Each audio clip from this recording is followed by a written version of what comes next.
Good morning, I'm Greg Leonard with Eau Claire County Land Conservation here on our Leadership Eau Claire Tour for Ag and Conservation Day.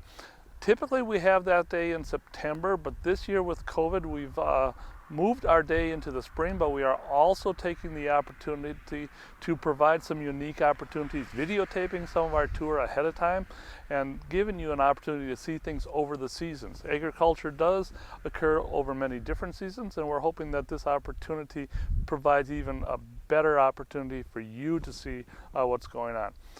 We are on our demonstration farm just outside of Augusta. This is land which is owned by Bush Brother Beans. Bush Brothers owns a lot of cropland within the Augusta area, which they in turn rent to local farmers.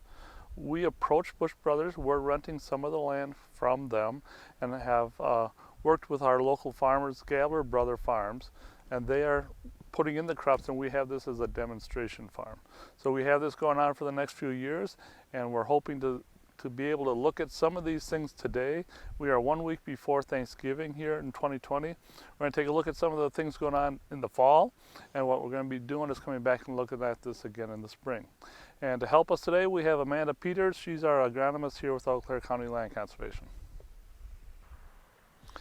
Just so you are aware, we still are underneath COVID restrictions, so we are practicing safe distancing. We are interviewing we are taping our interview today in pieces, so if it seems a little choppy, please bear with us. So first off, Amanda, can you tell us a little bit about why we should have a demonstration farm here? Hey Greg, thanks for having me here today. So having a demonstration farm was something that we have been wanting to do for quite a while now. We are seeing some really crazy changing weather patterns, really intense storms, really intense droughts that we haven't seen in the past. And it's really just creating this perfect storm for soil loss and erosion on our cropland. That in turn leads to sedimentation and significant nutrient loading to our surface waters. There are farming practices out there such as no-till and cover crops that can really help combat these problems. And there are cost share opportunities for farmers out there to learn about these practices on their own farms, but that's really isolated to those specific farmers on their small farms. So what we wanted more of a community farm where we can come together, network with our area farmers, bounce ideas off of one another, and just have a wider range of reach for our efforts and have a spot where we can network with one another.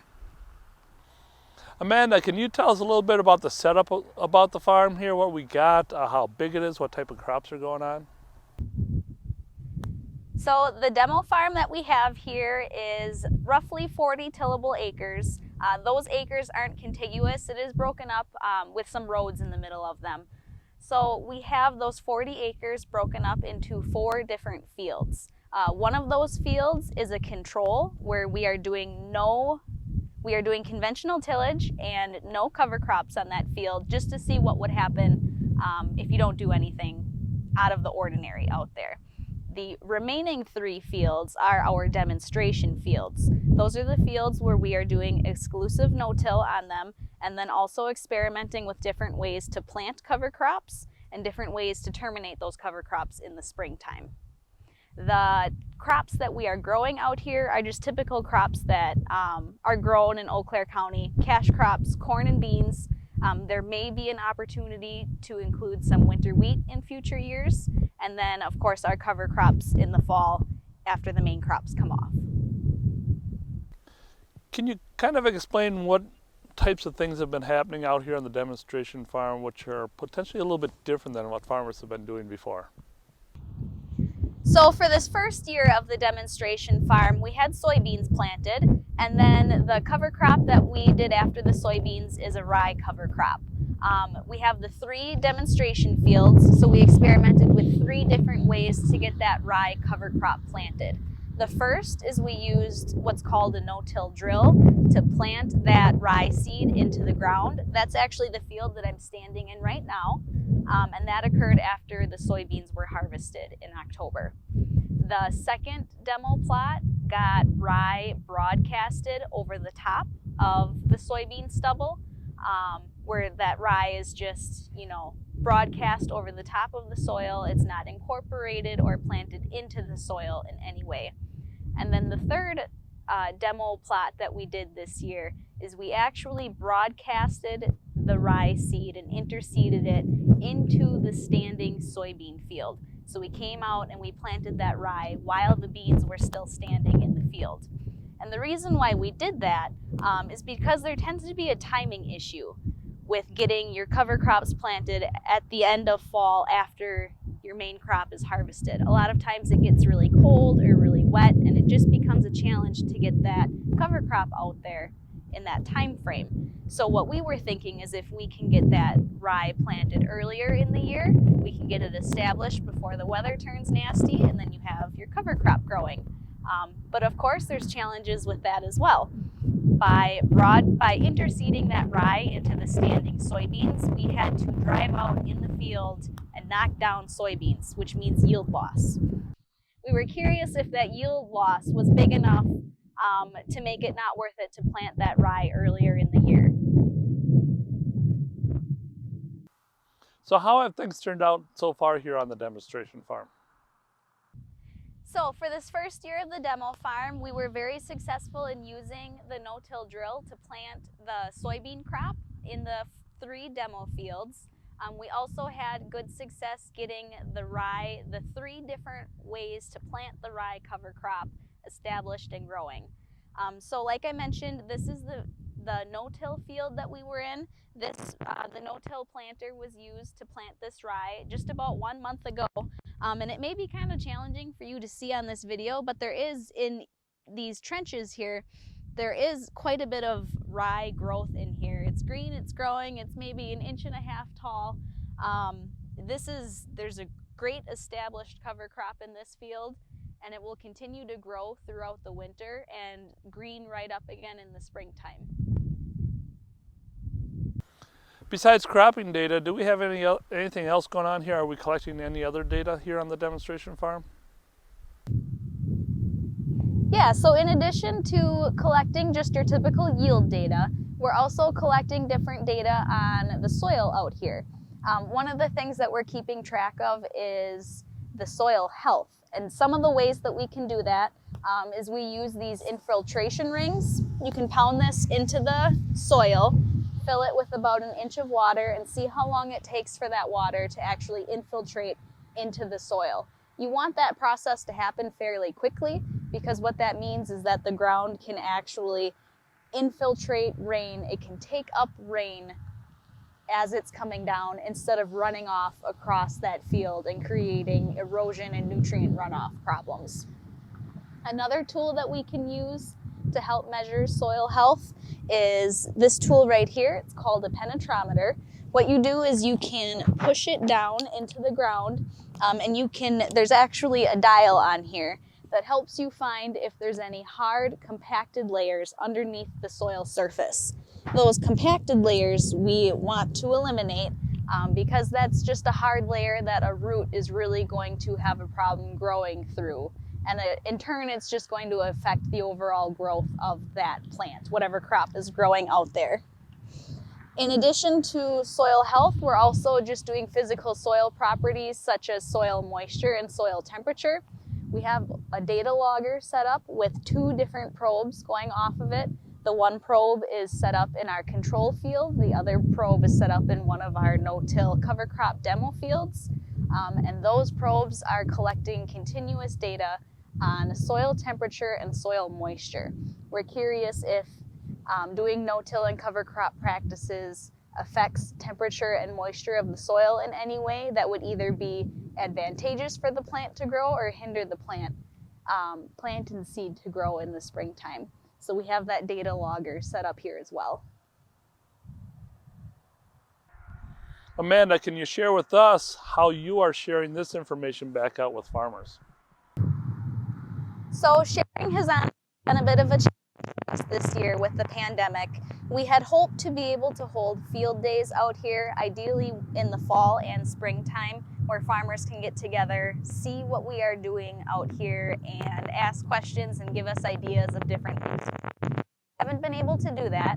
So in the meantime, what we have been doing is just as field operations happen throughout the growing season, we've been documenting them and sharing those different cropping operations to our Facebook page to try and keep people updated with what we're doing. And then we're also videotaping a virtual field day, something very similar to this that we can share with our farmers and give them a little bit more detail of what we did, how things yielded, and what our hopes are for the future. That field day will be shared to our Facebook page, and we'll be able to host that on our webpage as well. As you see, I'm standing here next to this piece of equipment. This is a no-till drill, or a planter. Eau Claire County purchased this in the spring of 2020.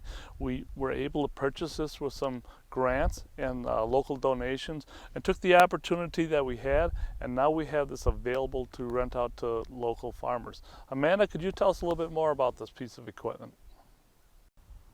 So normally when a farmer plants a field, they need to work up the soil to get it loose, and it's much easier to get the seed into the ground when the field is previously worked.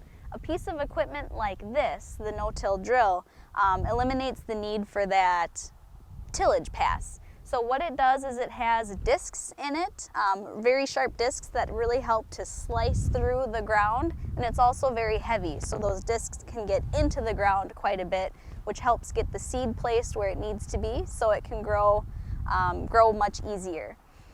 This particular drill that we purchased also has 3 seed boxes on it. So what that means is it can be used to plant just a wide variety of things throughout the county.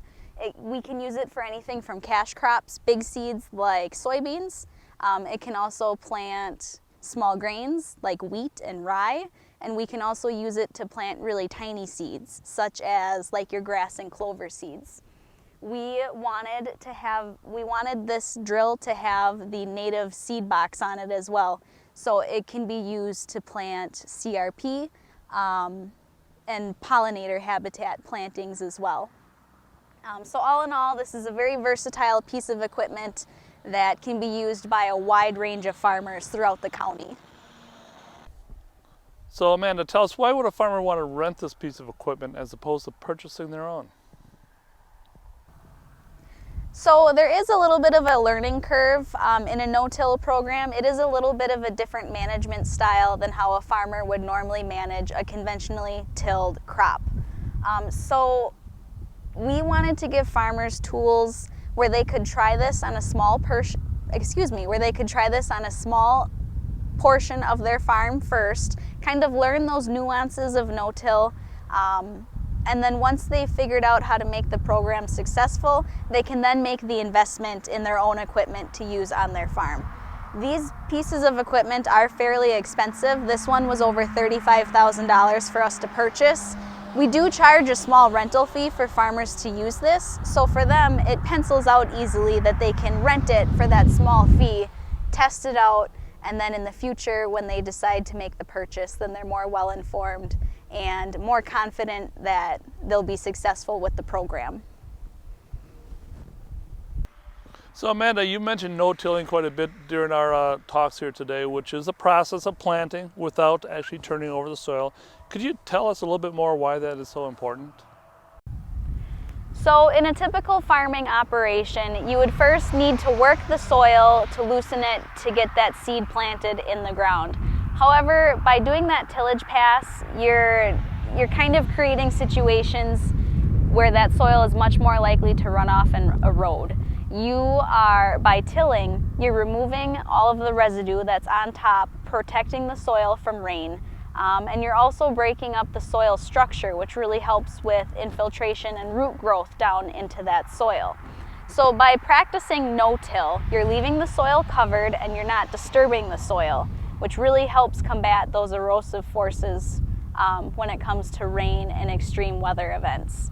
If you go one step further and you start adding cover crops with that no-till program, then you're also including living roots in the field through a longer period of the year, and you're also adding diversity to your cropping rotation, which is really going to further the biological health of your soil and just the overall productivity and resiliency of that farm.